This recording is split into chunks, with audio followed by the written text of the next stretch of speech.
ठीक है। सबसे पहले कॉन्सेप्ट की अगर हम बात करें तो यहाँ पर है लिखा हुआ परिमित और अपरिमित समुच्चय। ये क्या होता है, जैसे अंग्रेजी में फाइनाइट एंड इनफाइनाइट सेट बोलते हैं। तो मैं आपको एग्जांपल देके समझाऊंगा। जैसे मेरा पहला सेट है परिमित सेट, है ना। सेट को समुच्चय बोलते हैं हिंदी में। सो मैं आपसे रिक्वेस्ट करूंगा कि अंग्रेजी में हैबिट डालना शुरू कर दो, क्योंकि फ्यूचर में सारी पढ़ाई अंग्रेजी में होगी और अंग्रेजी के वर्ड ज़्यादा आसान होते हैं इंग्लिश के तुलना में। मैं भी हिंदी मीडियम का स्टूडेंट्स हूँ, लेकिन थोड़ा बहुत पहले में थोड़ा अजीब लगता है, लेकिन बाद में आदत पड़ जाती है। सो परिमित समुच्चय में जैसे मैंने एक सेट लिया जिसके अंदर के 1 2 3, ठीक है। तो ये परिमित है, इसको मैं गिन सकता हूँ। गिनने का तात्पर्य है कि अगर 1 है, 10 है, 5 है, 100 है, करोड़ है, अगर आप गिन पा रहे हो, बोल पा रहे हो, करोड़ है, अरब है, भीतर अरब अंक सेट एलिमेंट्स हैं, तो वो परिमित है। मतलब उसमें जितने भी नंबर हैं आप अगर गिन पा रहे हो, लिख पा रहे हो, तो वो परिमित है, परिमित समुच्चय। अगर मैं अपरिमित की बात करूं, अपरिमित जैसे इनफाइनाइट सेट बोलते हैं, अपरिमित समुच्चय, ये क्या होगा। जैसे कि मैंने लिख दिया n, ये क्या है, सेट ऑफ नेचुरल नंबर। मतलब सेट ऑफ नेचुरल नंबर का मतलब क्या हुआ, परिमेय संख्याओं का समुच्चय। जैसे कि इसमें कितना होगा 1 2 3 4 5, चलता रहेगा चलता रहेगा, कभी ख़त्म नहीं होगा। आपको डैश डैश करके छोड़ना पड़ेगा, आपकी पूरी ज़िंदगी ख़त्म हो जाएगी, पर ये जो नंबर का सिलसिला है ये कभी ख़त्म नहीं होगा। तो ऐसे समुच्चय को हम क्या बोलते हैं, इनफाइनाइट सेट या फिर अपरिमित समुच्चय। परिमित का मतलब होता है सीमित, अपरिमित का मतलब होता है असीमित। ठीक है, आराम से समझ में आ गया होगा परिमित अपरिमित क्या होता है। ओके, फिर आता है आपके बुक में नेक्स्ट टॉपिक जो है वो है समान समुच्चय, इक्वल सेट्स। ठीक है, इक्वल सेट्स का मतलब क्या होता है, इक्वल सेट्स और इक्विवेलेंट सेट्स में अंतर है। नेक्स्ट टॉपिक है समान समुच्चय, इसको समझिए। ठीक है, अंग्रेजी में भी लिखते हुए चलना ब्रैकेट में, इक्वल सेट्स। ठीक है, एक सेट मैंने ए लिया और एक सेट मैंने बी लिया। इस सेट के अंदर लिखा है मैंने 1 2 3 4 और इस सेट के अंदर है 3 2 1 4। तो देखो जो एलिमेंट्स 1 यहाँ है, 1 यहाँ है, 2 यहाँ है, 2 यहाँ है, 3 यहाँ है, 3 यहाँ है, 4 यहाँ है, 4 है। जो एलिमेंट इसके पास है वही एलिमेंट इसके पास है, ना ज़्यादा ना कम। तो ऐसे सेट्स क्या हो जाएंगे, इक्विवेलेंट सेट्स। अतः जो समान समुच्चय होते हैं उसको बराबर दिखाते हैं, ए बराबर बी। ऐसे लिख दोगे कि ए और बी क्या है, समान समुच्चय हैं।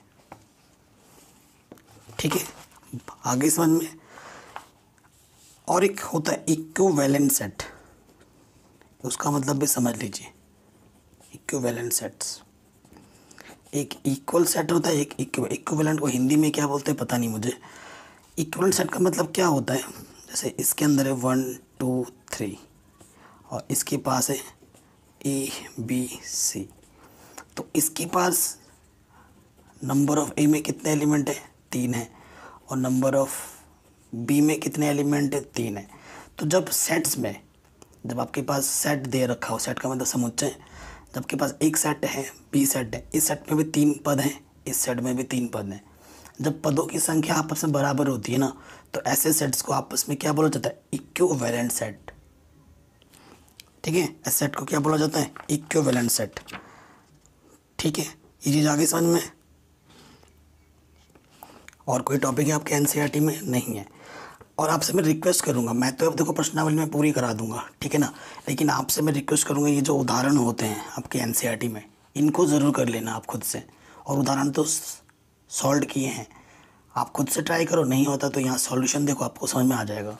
क्योंकि एक्सरसाइज करने के बाद उदाहरण करना, ठीक है, तब समझ में आएगा। अब प्रश्नावली 1.2 स्टार्ट करते हैं।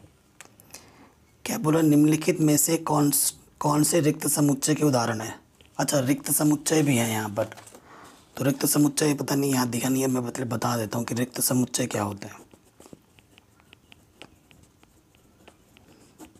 इसे अंग्रेजी में बोलते हैं एम्प्टी सेट, एम्प्टी सेट। ठीक है, तो रिक्त का मतलब होता है खाली। रिक्त का मतलब क्या होता है, खाली, मतलब कुछ भी नहीं है उसमें। जैसे मैं बोल दूँ, मतलब एक ऐसे मैं एक एग्जांपल देता हूँ। एक ऐसे महीने का नाम बताओ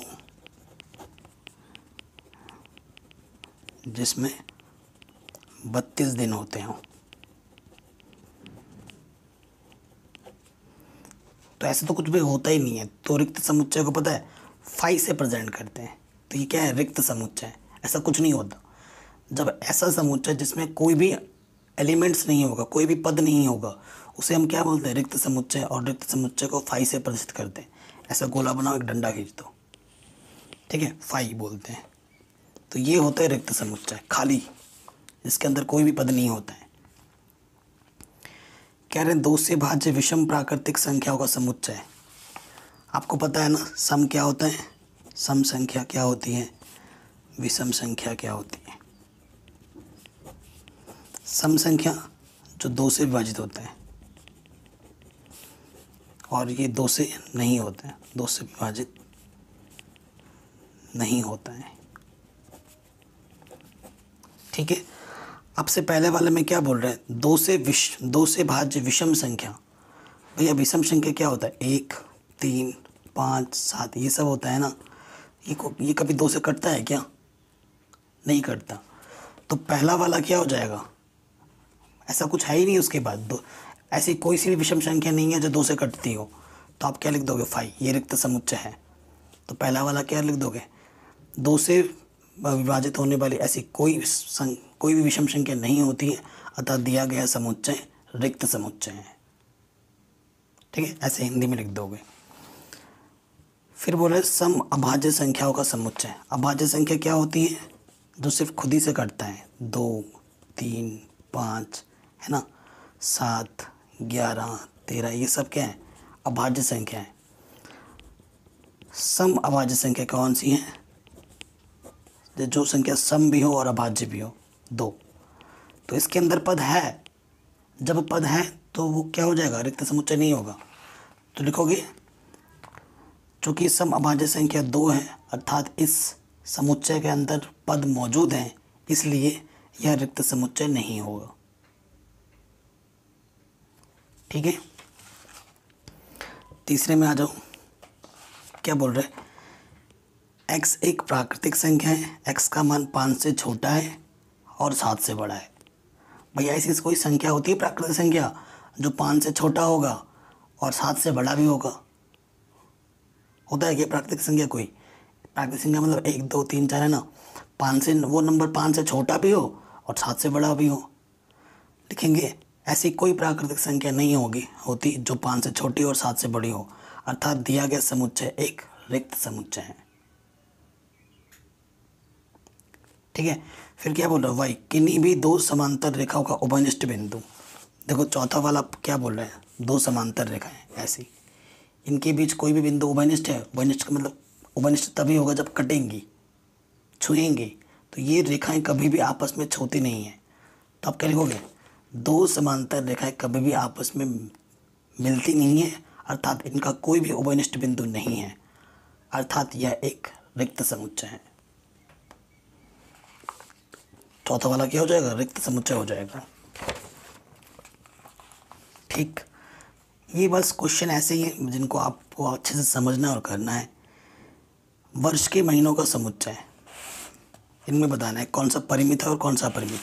तो वर्ष का महीना आप ऐसे लिख सकते हो ना, जनवरी, फरवरी, मार्च, अप्रैल, मई, जून तक लेकर कहाँ तक, दिसंबर तक। तो ये कितने महीने हो जाएंगे, 12 महीने हो जाएंगे, गिन सकते हो आप, है ना। तो ये क्या है, परिमित समुच्चय। पहला वाला क्या हो जाएगा, परिमित, जिसे अंग्रेजी में बोलते हैं फाइनाइट, ठीक है। पहला वाला समुच्चय क्या हो जाएगा, परिमित समुच्चय।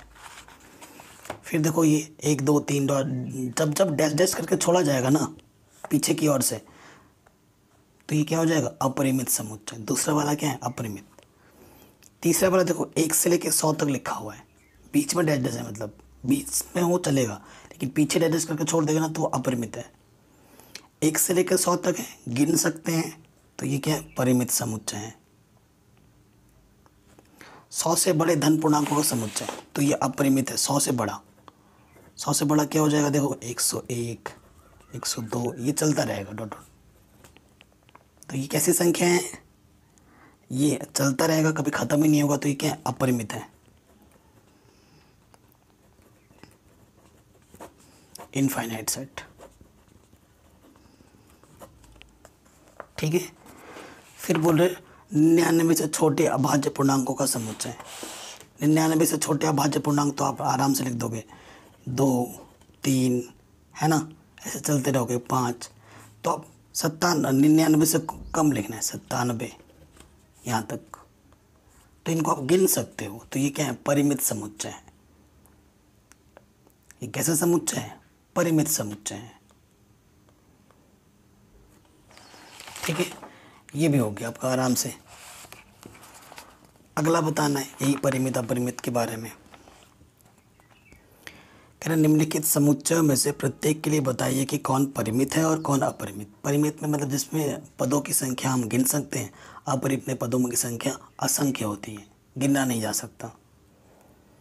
कह रहे एक्स अक्ष के समांतर रेखाओं का समुच्चय। देखो ये एक्स होता है, ये वाई अक्ष होता है, इधर वाई डैश, इधर एक्स डैश, है ना। कह रहे एक्स अक्ष के समांतर, इसके समांतर कितनी रेखाएं हैं, खींच सकते हो आप, अनंत। तो ये कैसा सेट हो जाएगा, अपरिमित सेट हो जाएगा। पहला वाला अपरिमित, पहला वाला क्या हो जाएगा, अपरिमित। फिर बोला अंग्रेजी वर्णमाला के अक्षरों का समुच्चय।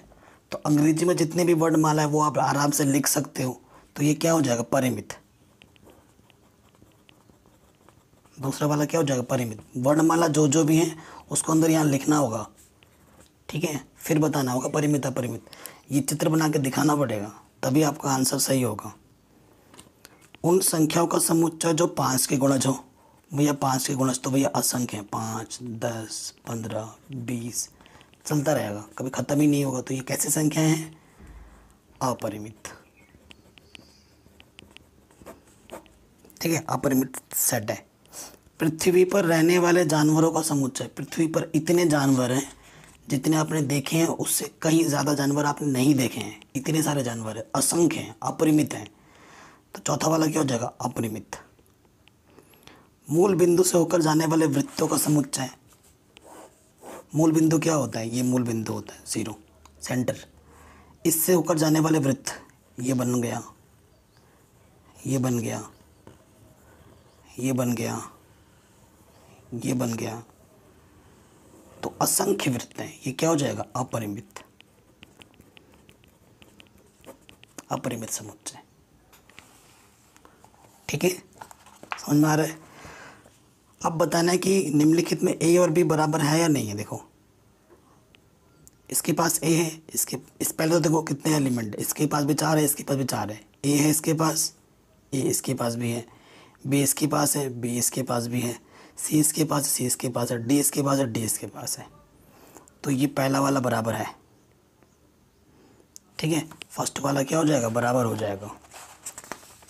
लिखने का तरीका क्या होता है, देखो ए सेट ए के पास है, ए सेट बी के पास भी है, बी सेट ए के पास है, बी सेट बी के पास भी है, सी सेट ए के पास है, सी सेट बोलो, सी एलिमेंट ए के पास है, सी बी के पास भी है, डी ए के पास है, डी बी के पास भी है, अतः ए बराबर बी हो जाएगा।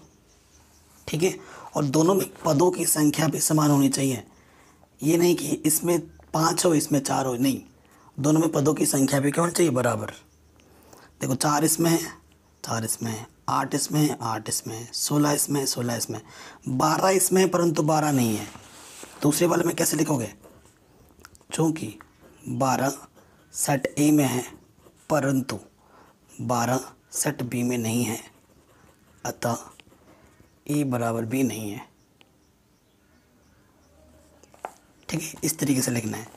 फिर देखो 2 है, 4, 6, 8, 10 सम धन पूर्णांक है और देखो 10 या 10 से छोटा है, तो ए तो आपको क्लियरली बता रहा है कि क्या है मेरे पास 2 4 6 8 10, और बी को आप उसने समुच्चय निर्माण रूप में दे रखा है, आपको रोस्टर रूप में बनाना पड़ेगा।